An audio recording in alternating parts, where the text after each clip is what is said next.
Yeah, hi, my name is Ahmed. I come from the glorious country of Iraq, and I'm a born Muslim.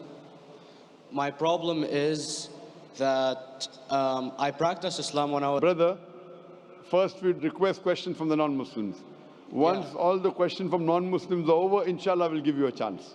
yeah, but I'm telling you my problem only. It's. Okay. But you said you're Ahmed and you're a born Muslim. I am born Muslim. But now are you a Muslim or not? I'm agnostic. Oh, so now you have left the religion of Islam. Yeah, I'm confused. Okay, fine. If you have left the religion of Islam, you can ask the question, brother. Okay. So my question is, how come I don't have the faith that you and the other Muslims have and some of my friends, even though I practiced Islam a lot and I even did Umrah, but I still do most of the sins that are forbidden in Islam, and I sometimes am lazy to do the prayer and the other subjects we have to do in Islam. I have read many books and about other religions and conspiracy theories and documentaries and such. I even have seen your own videos on YouTube, and there are many questions that go around my head about Allah and the Messenger and Muslims in general. And basically, the most important question is, you said in one of your debates or questions that Allah is the creator and He's uncreated. But I have realized, how can the uncreated exist? And if He exists, how can we notice Him? How can we see Him or hear Him or feel Him or know of His existence if He's uncreated in our own dimension or so? That's one of the questions. Brother Ahmed said that he is a born Muslim. He comes from Iraq. He read the Quran, he read the books, but he commits many sins. He believes maybe sometimes he's agnostic and he's lazy for praying. Brother, before I answer your main question, if you do sins and if you're lazy for praying, that does not make you a non-Muslim. As long as you believe that praying is fard, sometimes you miss, it's a sin. It's a major sin that you sometimes don't pray, but that doesn't make you a non-Muslim. If you say praying is not required, then you're doing kufr. But if sometimes you do sin, sometimes minor sin, sometimes major sin, it is haram, it's forbidden, but that does not throw you outside the fold of Islam. There are sometimes waswasa of the shaitan asking you, you're a Muslim, but this is wrong in Islam, this is wrong. And it does deviate the person's mind. At that time, maybe your iman may be low. But these things should not make you consider that you're non-Muslim. Regarding a question that I mentioned in my speech, and you're right, that Almighty God is the creator, but He Himself is uncreated. You ask the question, how can the uncreated, how can we see the uncreated, and how it's possible? Allah subhanahu wa ta'ala is Khaliq, is the creator. And by definition, He's uncreated. Because normally people say that when they try and prove in logic that everything has a creator, who created this table, the carpenter, from where he got, from the tree, who created the tree, so it goes back to Allah. So when many of the people try to convince an atheist, they try and say that everything has a creator, and then they get trapped when the atheist asks him who created Allah. So if you hear my tapes, I never go that way. I ask the atheist that how did you come to know about the universe? How did you come to know about the functioning of the stars, of the sun? And he says, and goes back, that the creator. So it's the vice versa. So if you know how to deal with logic, you don't trip over this problem with the atheist trap, the Muslims or the believers, by saying who created Allah. By definition, Allah is uncreated. And if you ask the question, who created Allah? If you have heard my tapes, I give the reply, that suppose a person comes and says that my brother John. Yeah, I know, I saw that, I heard that's funny, but I mean, how does He exist if He's uncreated? Not that is Allah. automated. Yeah. That's the difference between you and Allah. How does He exist? Means He was existing. He doesn't have a beginning. You and I have a beginning, that's human being. So that's the difference between us and Allah.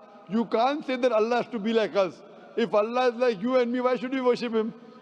I see, but have you heard of the phenomenon, the Big Brother, used by various orders and political agendas to control the people and such by implementing it into multiple gods, and then later on it became a monotheistic religions all over the world to make it easier for Big the Brother, people sorry, to... I've never heard of the religion Big Brother. It's not a religion, it's like a theory, an idea, basically. For What does it example, say? yes? What does this idea say? What does it say? Is that when you have a big brother, it's easier for you to live life. When you have someone watching you the whole time, understanding you the whole time, protecting you the whole time, being with you the whole time, and you can talk to him, although he never talks to you back, maybe in your dreams, due to your mind and such, it's easier for you to live. While a human who does not have a big brother and is not easily controlled into doing so and having complete freedom is a danger for the major ruling powers and such. What does this say? I don't understand. Big Brother may be the Big Brother may not be the. What does it have to do with Islam and God? What does it have to do? Because basically Allah is watching you the whole time. So He you want to knows. say that Allah is like a Big Brother? Indeed, you use him for your protection so you won't be scared. You know what I mean? See, this is the hypothesis. Hypothesis. If you have heard, how do I convince an atheist? If you have heard my answer, that you said that you're agnostic, you're atheist. Yeah. So first thing I do to an atheist is I congratulate him. What? I congratulate him. Have you heard my answer of atheist? Yeah, you congratulate them and stuff. But I haven't seen your debates with the atheist. I just saw your answers on some questions. Fine, so you haven't seen the answer of atheist. No, but I've seen your debate with David William Campbell. And that showed. William Campbell is not an atheist. Yeah, yeah. Now, when an atheist tells me he does not believe in God like your theory of Big Brother, Yeah. and if you believe in that theory, I will ask you, first thing I do to the atheist, I congratulate him. You know why? Yeah, because they think and they don't follow what their parent does and such stuff like that. No. I congratulate him because he is not doing blind belief. The other people are doing blind belief. He is a Christian because father is a Christian. He is a Hindu because father is a Hindu. Most of the Muslims are Muslim because father is a Muslim. He is thinking. He says there is no God. He has said the first part of the Islamic Shahada, La ilaha. The reason I congratulate him is because he has said the first part of the Islamic Shahada, Islamic Creed, La ilaha. The only thing I have to do is illallah, which I shall do inshallah. So if you have heard my answer, an atheist becomes an atheist because he believes in science, he believes in logic. Or I ask him that if an equipment is bought in front of him, which no one in the world has ever seen, and if the question is asked, that who will be the first person who will be able to tell you the mechanism of this new equipment? What is the answer? Of course, he's going to tell you the producer or the maker of this equipment. Creator, producer, maker.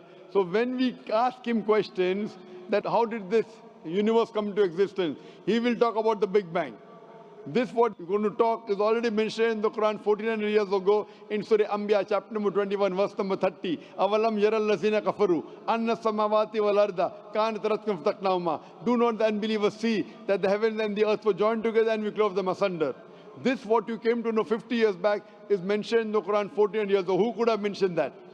Well, in various civilizations in like 2000 or 5000 BC before Islam came or Christianity itself, there was various civilizations that are good in astronomy and they know more about our solar system than we do now, sadly. Brother, your knowledge of science is little, not in-depth. I do agree. There are certain things which were known as hypotheses. For example, we came to know, we were proved that the earth was spherical in 1577. I know that in 6th century BC, there were Pythagoreans who believed that the earth was spherical.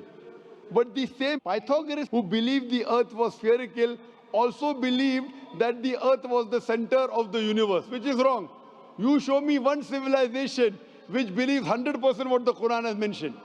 I challenge you. What you say, so do you mean to say there was a person who said, okay, this civilization, out of 100 things, these 2 things are right. Out of 100 things, these 5 things are right. Out of this 100, and picked and chose. Who can do that? No one besides the Creator. Even if you know that there were 10 different civilizations, hundreds of civilizations, there is not a single civilization that you know in the past which knew 100% of science what we know today. So where is your logic? Where is your theory? I do know that certain things were hypotheses, which were proved later on. But there is not a single civilization which knows everything what is mentioned in the Quran. So the answer goes back to the original question, who could have collected this in the Quran? Someone 1400 years back, could he do and say, okay, out of these 100 things, these 3 are right, out of these 100 things, these 2 are right, out of this are... It's not possible. Mathematically, it's not possible. Well, you never gave the idea of extraterrestrials or so. I mean, knowledge is power, and... Brother, I'm asking you a simple question. We are not come here to have a debate. Yeah. I'm asking you a question. Point out a single civilization. You're asking something else. Yeah, we are right. not here to discuss. You can come in the room and discuss. You ask a question, I'm giving you the answer. You gave about old civilization. I told you you're right. But out of 100 things, 98 they were wrong. So I'm asking you, who could have mentioned this in the Quran? You're talking something else now. Yeah, well, I'm asking you a simple question, 2 plus 2 equal how much? You're saying, I'm telling you 3 multiplied by 3 is how much? I'm asking a name, you're telling that where do you live? You know, I'm asking a simple question, name me a single civilization which has everything what was mentioned in the Quran. Do you know of any or not? Yes or no? Well, not everything, of course. Even not 10%. Why? Babylon knows of most of the planets and such. Planet is not the only thing mentioned in the Quran. There are 1,000 things mentioned in the Quran. To say what 1,000 things are mentioned in the Quran, 10% would be equal to 100 things. Did Babylonian civilization knew about 100 things mentioned in the Quran? No, because they You don't cannot. have the They knew 5 or 6 things. In percentage-wise, very small. So, of course. Who can be the author of the Quran besides the creator to know what is right, what is wrong? Today, science has established the hypothesis mentioned by Babylonian so many centuries back is today proven. So these were hypotheses in the past, which out of them many have been rejected, some have been accepted. So to collect all which is 100% correct has to be from the creator and no one else. Hope that answers the question. Yeah.